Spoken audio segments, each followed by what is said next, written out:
أيوة يا حبايبي، السلام عليكم ورحمة الله وبركاته في كل مكان يا حبايبي، وكل سنة وانتم طيبين وبارك الله فيكم.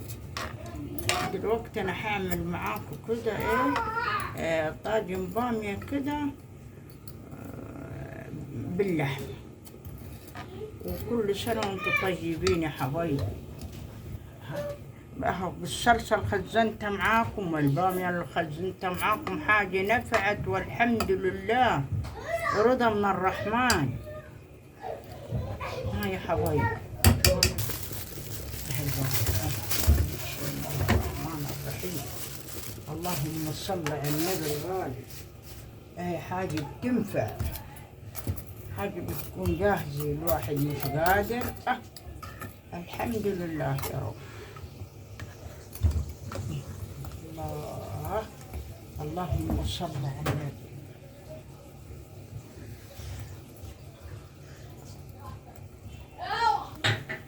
فلفل عشان نديها طعم كده.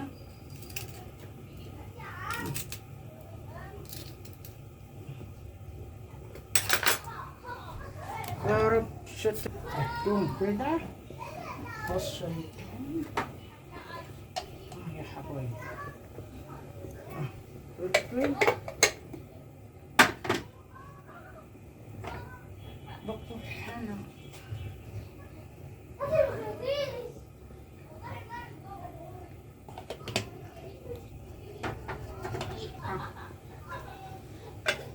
هاي حبايبي. خطيت اللحمة والحمد لله والشكر لله. لما اطلعها من الفرن شوفوها.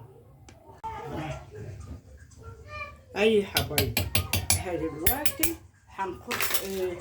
حنحط الطاجن في الفرن بقى. ما نخش الفرن نطلعناه.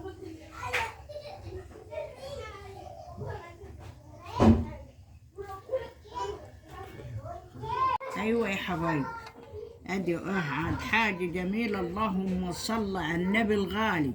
بسم الله ما شاء الله، مطرح ما يسري يمري.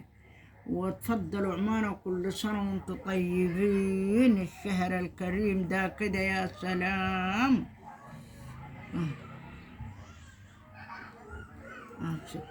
والسلام عليكم ورحمة الله وبركاته في كل مكان يا حبايب.